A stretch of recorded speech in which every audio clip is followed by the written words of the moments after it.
Фермата Бладюкано е земеделско стопанство, което притежава 52 хектара земеделска земя в северна Франция, Нормандия, на 20 км от областния град Кан.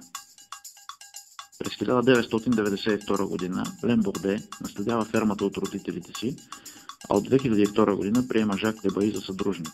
Тяхното стопанство наема още един човек за работа във фермата – Матилда. От земята на фермата те дават под наем 2 хектара на Франсуа, който отглежда биозеленчуци. Това е историята на едно земеделско стопанство, което преработвайки собственото си мляко в сирене и продавайки го директно на потребителите, успява да се справи с голяма част от проблемите, пред които са изправени млечните ферми днес. Donc notre production principale, c'est le lait. Le lait qu'on produit avec 30 à 35 vaches laitières. Tout ce lait produit est transformé principalement en fromage. On s'achemine vers cette année 65 000 litres de lait transformé en fromage à peu près. Donc notre production principale, une tonne de vache au lait cru.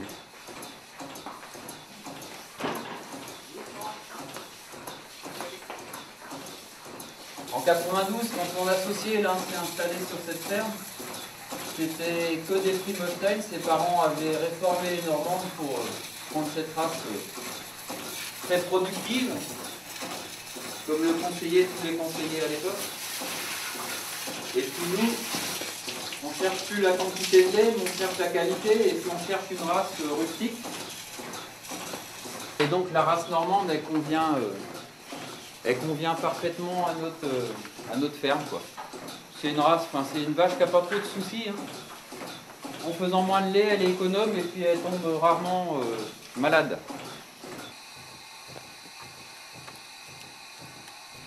Le projet de transformation nous a permis d'aller vers ce qu'on avait envie de faire. On avait envie de développer un projet comme ça, donc ça répond à nos goûts en fait, et ça c'est important pour on pourrait dire le bien-être, de se sentir bien dans ce qu'on fait. Et en même temps, c'est devenu en même temps une nécessité économique en fait. Non seulement ça nous a permis de conserver nos 2 emplois, mais en plus ça nous a permis d'en créer un autre, puisqu'actuellement on est 3. Il y a moins d'herbe, il y a moins de foin cette année. On va réduire un petit peu le cheptel de quelques vaches. Et puis on passera l'hiver comme ça. On fera moins de lait, mais c'est pas grave. L'essentiel, c'est d'avoir assez de lait pour faire le fromage, hein, pour vendre à nos clients. Et l'excédent de lait, c'est vendu à la laiterie. Alors pour nous, le lait vendu à la laiterie, ça devient vraiment de plus en plus mineur, quoi.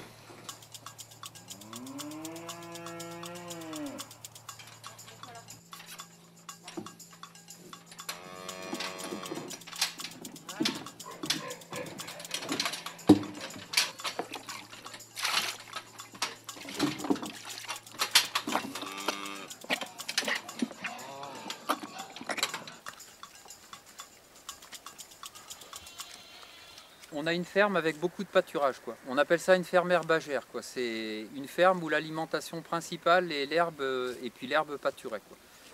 Donc là, c'est une parcelle qui n'a pas été pâturée depuis 2 mois. Donc on appelle ça un regain. Il y a de l'herbe jeune qui a repoussé, quoi.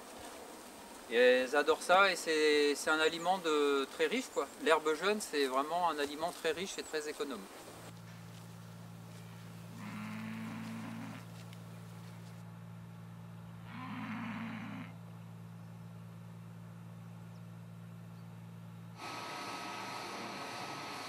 Le process de fabrication d'une tome au lait cru comme on pratique nous, c'est, on pourrait dire c'est assez simple, on peut se former assez rapidement à la fabrication.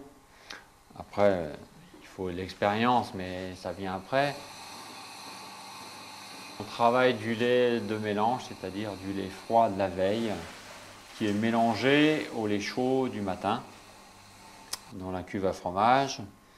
Donc ce lait, on l'ensemence en ferment lactique. Alors pourquoi l'ensemencer en ferment lactique? Parce que les conditions de traite actuelles font que le lait il va du pis aux endroits de stockage sans quasiment être en contact avec l'air ambiant.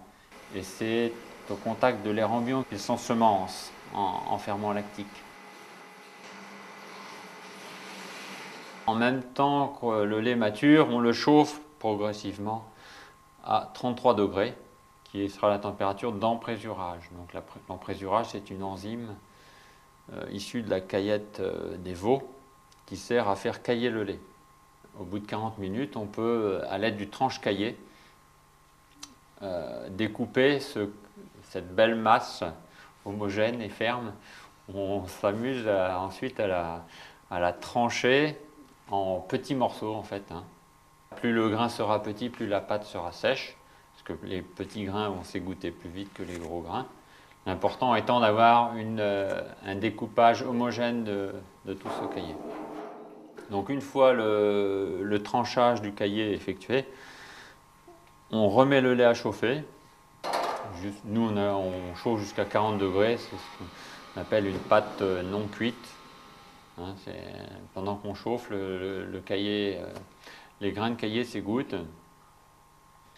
Et après quoi, on peut mouler. Donc on transvase, on soutire d'abord une grosse partie du sérum. Et quand apparaît le caillé, ensuite on arrête le soutirage et on prend le caillé qu'on va placer dans les moules. Voilà. On va tout mouler, ensuite on va mettre sous pression. C'est ce qu'on appelle une pâte pressée. On pourrait aussi faire ces fromages sans les presser. Moi j'ai vu des fermes dans les Pyrénées qui font une technologie pâte pressée mais sans presser la pâte. Ça peut se faire aussi. Alors, en fait, il y a beaucoup de choses qui sont possibles en respectant après les principes d'ensemencement, de maturation et tout ça. Après, on peut faire différents types de fromages. Des pâtes pressées, il y en a un tas de sortes en fait.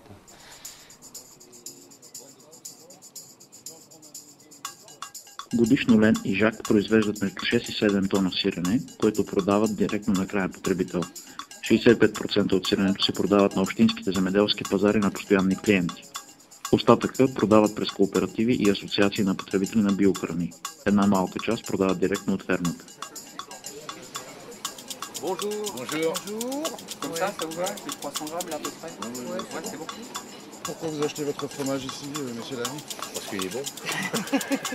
Voilà, Non, mais, tout simplement. enfin, il est bon et en plus il y a un très bon rapport Il est qualité-prix. bon, il est bio, il est pas cher, voilà. Et Donc, puis, non, c'est bon, je se conserve voilà. bien, Mais on il y a l'achète une aussi variété. en face là-bas pour le brebis, Pour le mais brebis, c'est pas le même. ouais. Alors, voilà. Au revoir, bonne journée. Преработвайки млякото в сирене, фермера оптимизира работното си време. В техния случай прихода на фермата от 1 литър мляко, преработено в сирене, е 1,10 евро. За сравнение, за 1 литър мляко, продадено на мандрата, те получават 30 цента. Et la plupart des fermes maintenant sont à la fois producteurs, quand même, ça vient quand même, une majeure partie de leur alimentation vient du sol, mais ils sont aussi énormément transformateurs de produits intermédiaires. Ils achètent de l'aliment, beaucoup à l'extérieur, des engrais, des produits phytosanitaires. Ils achètent beaucoup de matériel, ils achètent beaucoup de produits intermédiaires. À ce titre-là, ce sont presque des transformateurs en fait. C'est ça qui fait la différence, je pense. Une petite ferme comme la nôtre avec 30 vaches, on utiliserait combien de produits si on achetait des aliments, si on était un peu comme dans la moyenne, entre les engrais, les pesticides et l'alimentation, on serait à combien? 15-20 000 euros d'achat par an peut-être? Donc ça c'est déjà une économie, c'est déjà un emploi pour nous, quoi. Enfin s'il y a 20 000 euros, quasiment c'est un emploi à la place des pesticides et des produits qu'on n'achète pas, quoi. Et surtout, c'est pas du tout la même répartition des emplois, c'est-à-dire qu'au lieu de concentrer les emplois dans des services ou dans des industries, là, ils se trouvent répartis sur le territoire. Et, en termes de vivabilité, moi je pense que ça a plein d'avantages. Et puis c'est le travail qui est davantage rémunéré, plus que le capital dans notre système. On est quand même 4 à travailler sur la ferme avec un capital total qui est vraiment modeste par rapport à d'autres fermes. C'est quasiment le même que quand moi je me suis installé tout seul sur la ferme en fait. Par rapport à la crise financière actuelle, moi je trouve que c'est aussi un modèle intéressant, quoi.